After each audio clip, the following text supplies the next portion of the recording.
Today, we will be talking about forensic medicine and toxicology. When you think of medicine, what is the first thing that comes to your mind? If you ask me, I would immediately think about healthcare workers like doctors and nurses, as well as diseases and medication. However, medicine isn't just constricted to those stereotypical roles. Medicine has also had a major role when it comes to solving problems with law. It can be used to solve criminal investigations and provide concrete facts in the court to help provide justice. Therefore, we decided that it's important that we dedicate a video on forensic medicine and toxicology. In the field of forensic medicine and toxicology, we will be mainly looking at the branch that is forensic toxicology. So, what is forensic toxicology? Forensic toxicology is the use of toxicology, which is a scientific study of adverse effects that occur in living organisms due to chemicals, in order to aid medical or legal investigation of death, poisoning, and drug use. Forensic toxicology is not concerned with the legal outcome of an investigation, but more about the obtainment and interpretation of results that might affect the outcome of an investigation. There are three main objectives of forensic toxicology. 1. To establish the presence and identity of toxicants and ascertain whether they contributed or caused harm or death. 2. To establish the presence and identity of substances that may affect a person's performance or behavior and ability to make rational judgment. 3. To establish the presence and identity of substances that are not compliant with employment regulations or classified as substances of abuse.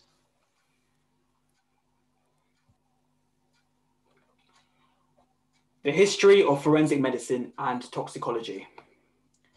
Regarding the history of forensic toxicology, we will mainly refer to its development in America. Before forensic toxicology had much significance, death was dealt very differently.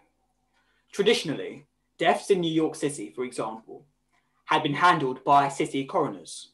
The job for investigation would be handed out by the mayor of the city to these coroners. Since the coroners were paid by the body, they had an incentive to process as many bodies as possible, as quickly as possible. You can see how this may have led to many mistakes in the process of finding the cause of a death. Furthermore, due to corruption, many coroners had faked causes of death in an investigation for money. This meant that if a death was ever taken to court to get justice, the result of the decision from the judge could often be wrong due to the corruption in the investigation by the coroners. However, it slowly changed as forensic toxicology became more developed and believable in the US. Charles Norris and Alexander Getzler were at the helm of this development at the time. Charles Norris, inspired by the Europeans' use of forensic toxicology in the criminal justice system, tried to introduce it to the American justice system. He joined many groups to try and protest for the end of the coroners and the implementation of medical examiners instead. Eventually, he succeeded and became the chief medical examiner for New York City in 1918. This led to the end of those corrupted coroners. However, at first, forensic toxicology was seen skeptically. This is because there were always cases in courts where forensic toxicology was unable to provide definitive evidence that certain toxins and chemicals had caused the death. Alexander Getzler, a talented man, ran the first toxicology lab under Charles Norris in the whole of America. In 1922, Alexander Getzler investigated the Jackson case, which was a multiple death where Fremont Jackson and his wife, Anne, were found dead in a hotel apartment. Alexander Getzler used forensic toxicology to find cyanide in Fremont's lungs, which shows that he had died from cyanide poisoning. However, when Alexander Getzler presented this to court, his claim had gotten denied.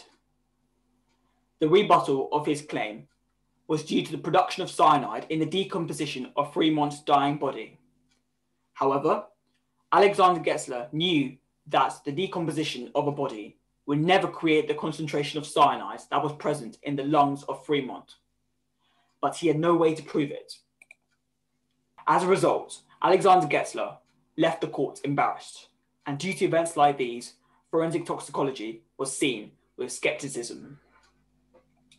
However, this fueled the development of the forensic science. Alexander Getzler went back to the lab and started doing hundreds of tests. He tried to improve his forensic science to such a degree that forensic toxicology would never be questioned like that again.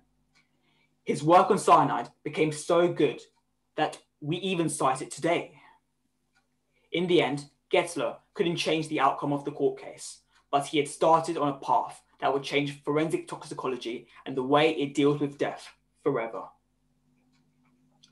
Alexander Getzler went on to create many developments in the field of forensic toxicology, including new forensic techniques. He even devised portable tests for the presence of methanol in alcohol to prevent methanol poisoning, which was becoming more common at the time due to the consumption of denatured alcohol. As forensic toxicology developed, its standing in the criminal justice system changed. This change had a huge importance as it allowed judges to make a better judgment due to the concrete evidence that forensic toxicology provided. The forensic science helped prevent innocent people getting charged with crimes like murder and stopped criminals from getting away with their crimes.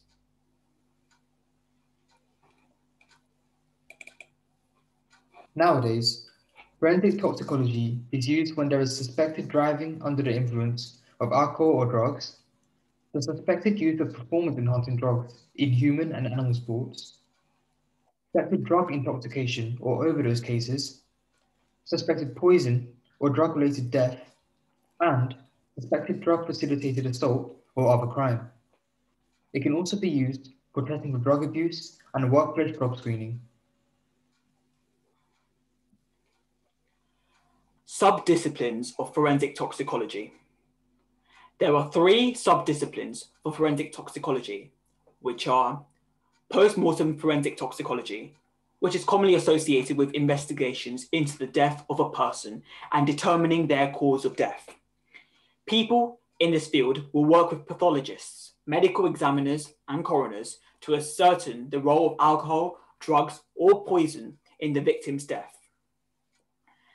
There is also human performance toxicology, which focuses on researching the effects of new drugs on the body and the behavioral changes that each drug causes the user to undergo. This field also researches the addiction factor of each new drug. This field of toxicology has far-reaching effects on normal people all over the world. However, it is often not in the public eye if the job is done properly.